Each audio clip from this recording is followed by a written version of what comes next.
Bienvenidos y bienvenidas a una nueva entrega de Viernes de Terror, esta vez con la autora Luisa Baldwin y su cuento Las aguas torrenciales no pueden apagar el amor, de 1895. Si no supiera que mi viejo amigo John Horton es una persona tan sincera como desprovista de imaginación, habría pensado que fantaseaba o soñaba cuando me relató un suceso que le aconteció hace unos 30 años. En esa época estaba soltero, vivía en Londres y trabajaba como abogado en el bufete Belfort Road. No era un hombre fuerte, aunque tampoco nervioso ni impulsivo, y como ya he dicho antes, carecía por completo de imaginación. Cuando Horton te contaba una historia, podías tener la total certeza de que los hechos habían ocurrido exactamente tal y como él los narraba. La historia en cuestión no variaba un ápice en cada repetición, ni aunque se le escucharas contar 100 veces. Esta forma de pensar tan literal y concienzuda hacía de sus palabras un testimonio de gran valor. De hecho, yo jamás me habría creído esta anécdota si hubiese provenido de cualquier otra persona, pero siendo él el narrador, no me queda más remedio que tomarla por verídica. Ocurrió en el otoño de 1857, cuando Horton tomó la decisión de disfrutar de unas semanas de vacaciones en el campo.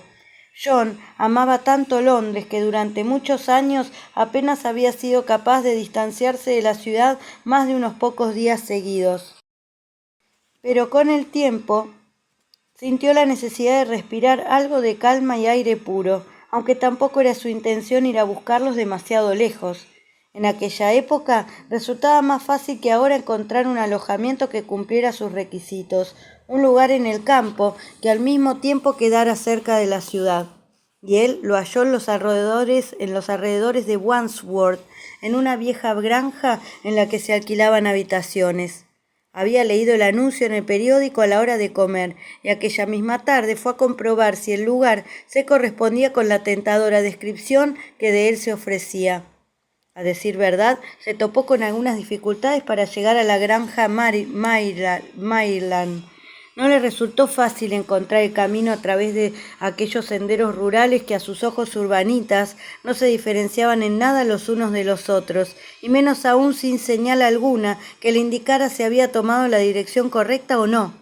Hoy en día el tren discurre silbando por lo que entonces eran verdes campos. Los senderos se han convertido en calles iluminadas con faroles de gas y la granja Maryland, la vieja casona de ladrillo rojo que se alzaba en medio de un jardín rodeado de altos muros, hace ya tiempo que fue derribada.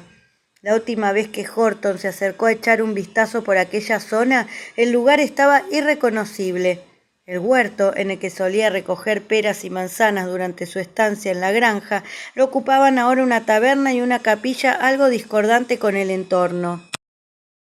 Era una tarde calurosa de comienzos de septiembre cuando Horton abrió los portones de hierro y subió por el camino bordeado de dalias y malvarrosas que llevaba hasta la puerta principal de la granja Maitland.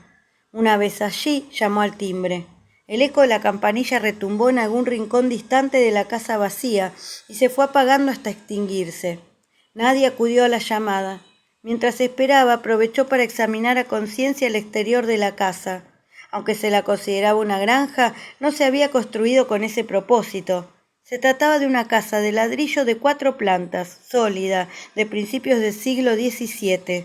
Tenía 5 ventanales de paneles cuadriculados en cada planta, además de las ventanas abuhardilladas que asomaban del tejado.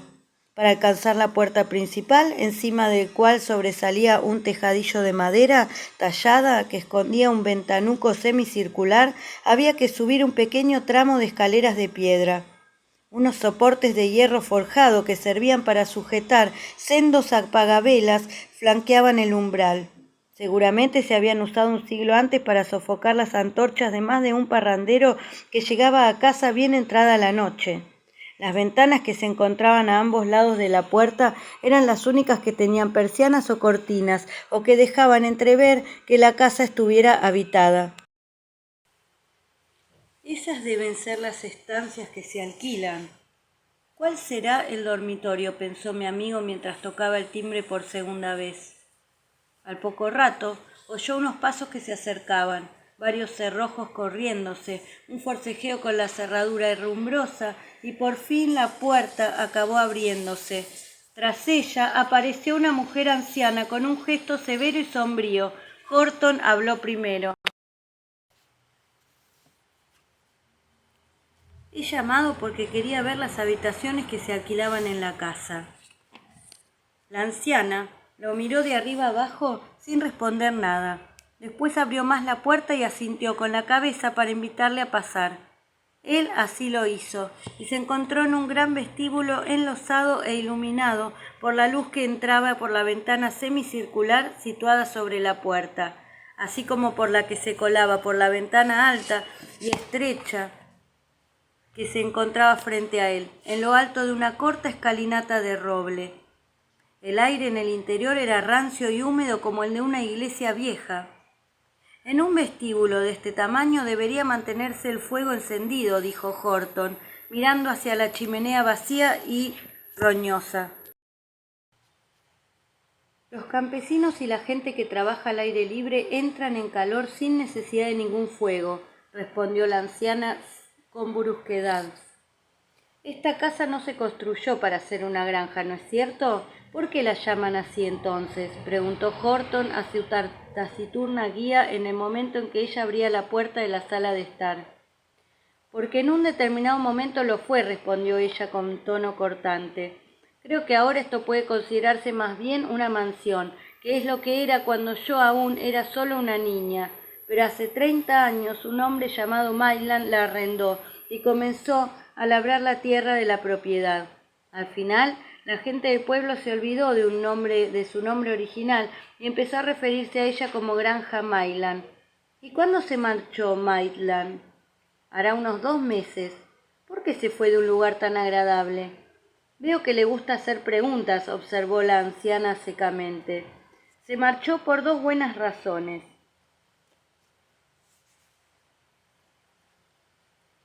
Porque se le terminó el contrato de arrendamiento y porque tenía una familia demasiado grande.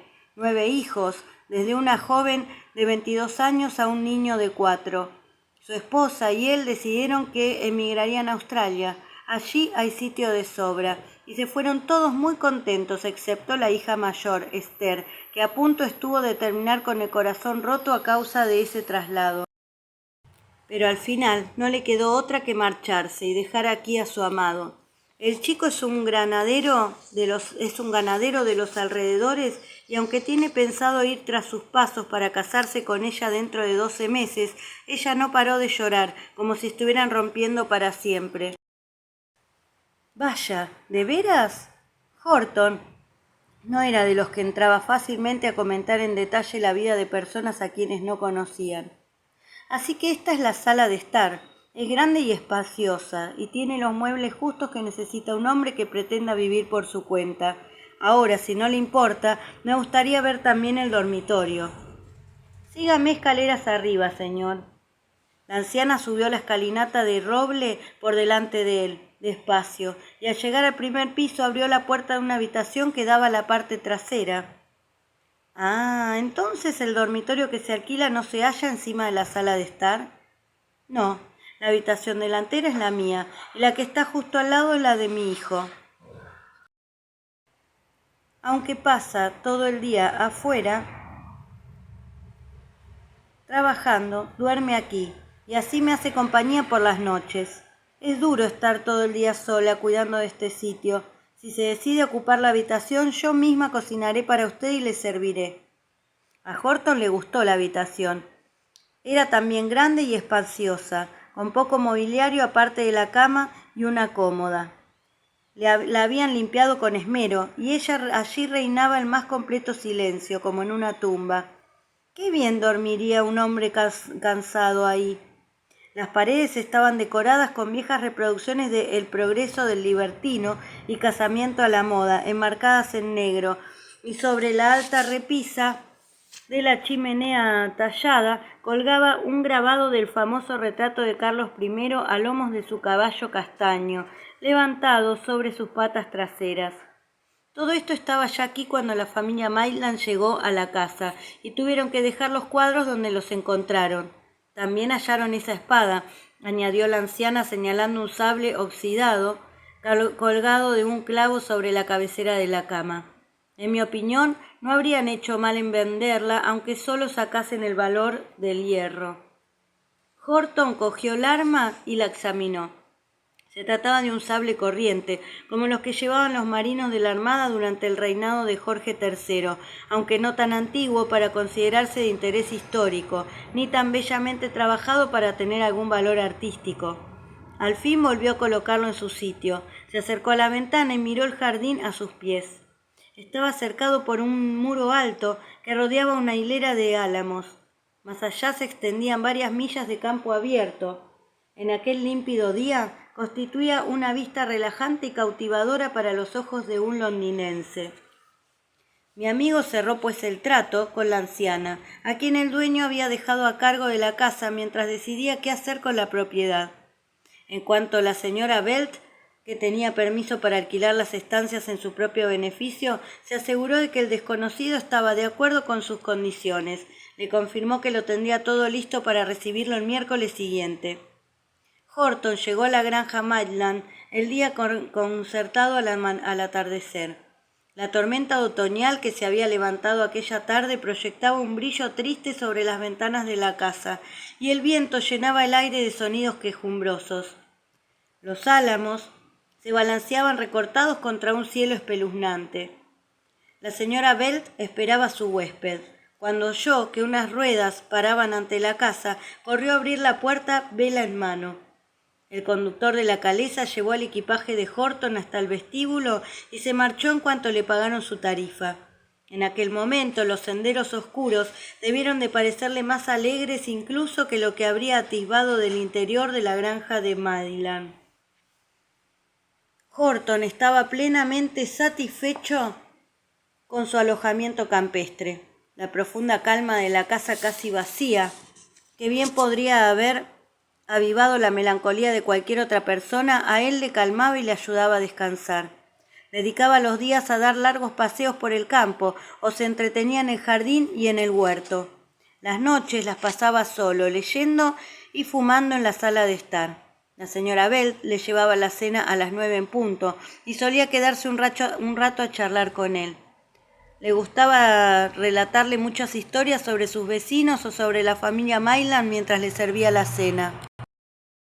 Le contó también que el amado de Esther Maitland, Michael Wynne, solía acudir de cuando en cuando a la granja para hablar con ella sobre los Maitland, o para traerle un periódico que contenía la noticia de que el barco en el que viajaban había arribado sano y salvo a algún punto de su largo viaje. Verá, señor, el Petrel es un barco de vela, así que no hay forma de saber cuánto tardará en llegar a Australia. Según las últimas noticias, habían arribado a unas islas de nombre estrafalario. Michael había recibido además una carta de Esther enviada desde un lugar llamado Madeira, pero no se quedará tranquilo hasta que llegue a sus oídos que el barco ha atracado sin problemas en cierto paraje que creo dijo que estaba en África. ¿Será Ciudad del Cabo, señora Belt? Eso es, señor, Ciudad del Cabo. Las tormentas y los naufragios lo aterran. Yo le consuelo diciéndole que el mundo es un lugar muy vasto, y el mar más aún, y que es muy probable que cuando los restos de una chimenea vuelen sobre nuestras cabezas a causa de un temporal aquí, el Petrel esté flotando plácidamente en otra parte. Entonces, él le da vuelta a mi pensamiento y me dice que sí. Pero entonces, cuando en nuestra costa todo está en calma, puede que el barco de los Maitland esté hundiéndose en mitad de una tormenta y que mi querida Esther se esté ahogando. Michael Wynne debe ser un joven muy nervioso. Esa es la cuestión, señor. Yo le advierto que cuando se vaya en busca de Esther Maitland, deberá asegurarse de no dejar tras de sí a nadie que se preocupe por él, igual que él se está preocupando por su amada. Estaban a mediados de octubre y Horton llevaba ya un mes en la granja. El tiempo era frío y húmedo, y él empezaba a pensar que había llegado el momento de regresar a su cálida casa de Londres, ya que la lluvia otoñal hacía que en la granja Maitland todo estuviera mojado y enmohecido. Aquel día, además, la ventisca y las lluvias torrenciales le habían obligado a permanecer encerrado en la casa. Había estado ocupado escribiendo cartas y leyendo unos documentos legales que le había llevado su asistente, y así se le había pasado el tiempo. De hecho, la tarde transcurrió tan rápido que no tenía ni idea de que ya eran las 9 cuando la señora Bell entró para poner la mesa. «Ha dejado de llover, señor», dijo, mientras azuzaba el fuego hasta convertirlo en una alegre llamarada. «Y menos mal, porque Michael Wynne ha venido a contarme que el río Wandle ha sufrido una crecida terrible y en algunos puntos se ha desbordado, como no se recuerda desde hace años. Pero como esta noche hay luna llena, nadie tiene por qué caerse al agua, salvo que se tire por propia voluntad».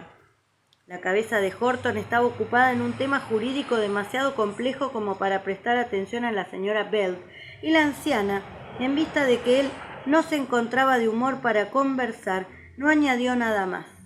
A las 10:30 le llevó a su inquilino algo de beber, agua caliente y la vela del dormitorio, y le deseó buenas noches. Horton se quedó sentado leyendo un rato. Luego anotó en su diario una entrada relativa a un día en el que no había absolutamente nada que reseñar. Encendió la vela y subió las escaleras. «Me conozco al dedillo el orden preciso de los sucesos de aquella historia, incluso de los más insignificantes. Mi amigo me ha relatado los acontecimientos de aquella noche muchas veces y nunca ha añadido u omitido el menor detalle a la narración. En fin, el caso es que él tenía la costumbre de subir la persiana todas las noches, justo antes de acostarse, y aquel día miró por la ventana. Aunque había luna llena, las nubes no se habían disuelto del todo, así que la luz era irregular y oscura. Eran las 12:20 cuando apagó la vela situada junto a la cama. Él estaba agotado y la casa sumida en un penetrante silencio. La lluvia había cesado, el viento había amainado hasta convertirse en un susurro. Todo parecía invitarle a descansar, y tenía la impresión de que caería en un sueño profundo en cuanto apoyara la cabeza en la almohada. Poco después de las 2, Horton se despertó de repente. Al instante pasó de estar profundamente dormido a sentirse en plena posesión de todas sus facultades elevadas a un grado extremo. Pero al mismo tiempo le invadió una sensación de pánico que le pesaba como si le hubiesen aumentado 1000 pesadillas. Entonces se incorporó y miró alrededor. El sudor le caía por la frente y el corazón le latía hasta casi ahogarse. Estaba convencido de que un ruido extraño y horrible que había llegado a ponerle los pelos de punta, atravesando las profundidades del sueño, le había despertado. El terror que le causaba la idea de que éste se repitiera sería imposible de describir. La habitación estaba inundada por la luz de la luna, que se deslizaba por las estrechas ventanas como láminas de plata fundidas, derramándose por el suelo. Los álamos del jardín proyectaban sombras trémulas en el techo. En ese instante Horton escuchó en medio del silencio de la casa un ruido que no era el gemido del viento, ni el susurro de los árboles, ni ningún otro que hubiera llegado a sus oídos antes. Con total claridad, como si se hallara en la habitación a su lado, alcanzó a distinguir el sonido de una voz que lloraba y se quejaba. En aquel llanto había algo más que tristeza humana, como si estuviera escuchando el lamento de un alma perdida. Mi amigo se levantó de un salto, encendió una cerilla y prendió la vela. A continuación, cogió el sable colgado encima de la cama, abrió la puerta y se quedó quieto escuchando. En lo que se refería a los sonidos habituales de la casa, el silencio era total como en una tumba. La luz de la luna se vertía por la ventana de la escalera dibujando un cauce pálido, pero aquel sobrenatural sonido de llanto que estremecía el cuerpo y el alma provenía del vestíbulo. Horton bajó hasta el descansillo situado en lo alto del primer tramo de las escaleras. Allí, en el peldaño más bajo, había una mujer sentada, con la cabeza inclinada y el rostro escondido entre las manos, meciéndose adelante y atrás en un gesto de dolor extremo. Los rayos le daban de lleno, y Horton se percató enseguida de que estaba vestida solo en parte. La oscura melena le caía sobre los hombros desnudos. «¿Quién eres y qué es lo que te pasa?», preguntó él, cuya voz, temblorosa, retumbó en la quietud de la casa. Ella no se inmutó ni dijo nada, pero tampoco se apaciguó su llanto. Horton descendió lentamente la escalinata iluminada por la luna, hasta que solo quedaron 4 peldaños entre él y la mujer. Un terror inmenso se estaba apoderando de él.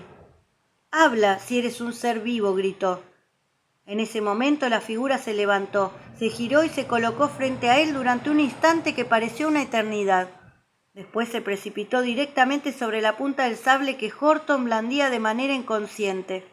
Cuando la forma impalpable se escurrió por el filo del arma, notó cómo una oleada gélida se abalanzaba sobre él y cayó rodando desmayado escaleras abajo.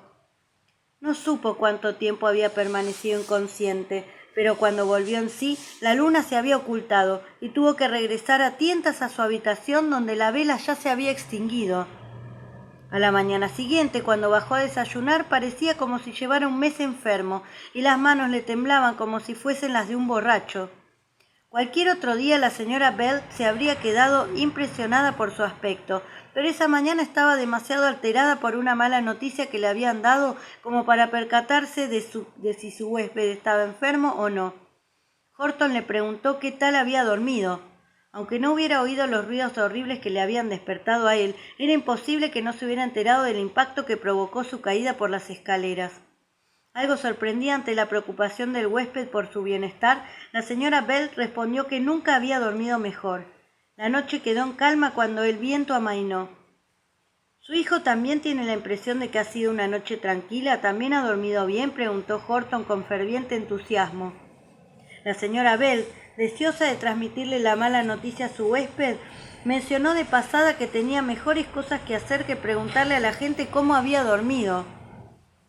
Un vecino acababa de contarle que Michael Wynne se había caído al río Wandle aquella misma noche. Nadie sabía cómo y se había ahogado.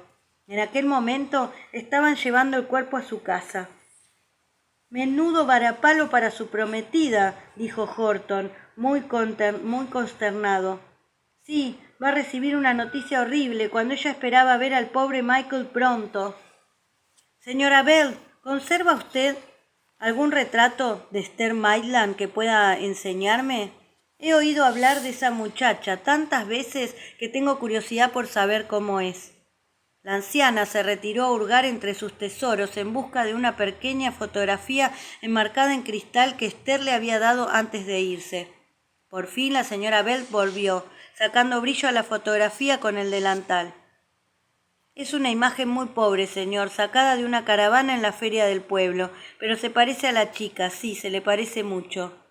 Era una impresión muy mala, un ejemplo de fotografía muy básico y barato, así que Horton se levantó de la mesa con la imagen en la mano y se acercó a la ventana para examinarla mejor.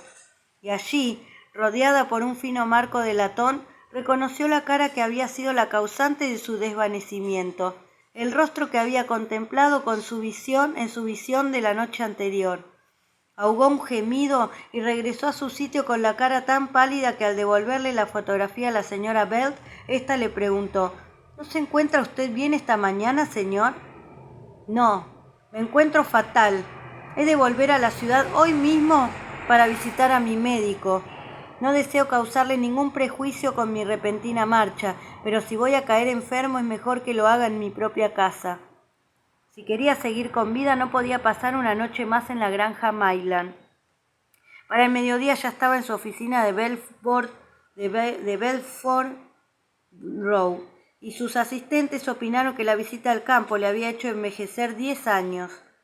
Algo más de 3 semanas después de que Horton regresara a la ciudad, cuando sus nervios empezaban a recuperar su estado normal, un acontecimiento inesperado llevó de nuevo su atención al abominable suceso de la aparición que había presenciado. Se trataba de la noticia que descubrió en el periódico, que informaba de que el velero Perrell, con destino a Australia, había naufragado lejos de la costa a causa de una violenta tempestad, poco antes de que el correo de Ciudad del Cabo, que traía la noticia, partiera hacia Inglaterra. Comparando las fechas minuciosamente y teniendo en cuenta el cambio horario, John Horton llegó a la convicción de que el malogrado barco se había ido a pique a la hora precisa en que él se enfrentaba al espectro de Esther Maitland. Ella y su amante, a miles de distancia, murieron ahogados al mismo tiempo. Michael Wynne en el riachuelo que discurría junto a su casa y Esther Mailand en las profundidades de un lejano océano. Esperamos que este cuento les haya resultado atrapante, como a nosotros y nosotras. Bueno, nos vemos la semana que viene en otro episodio de los Viernes de Terror. Hasta luego.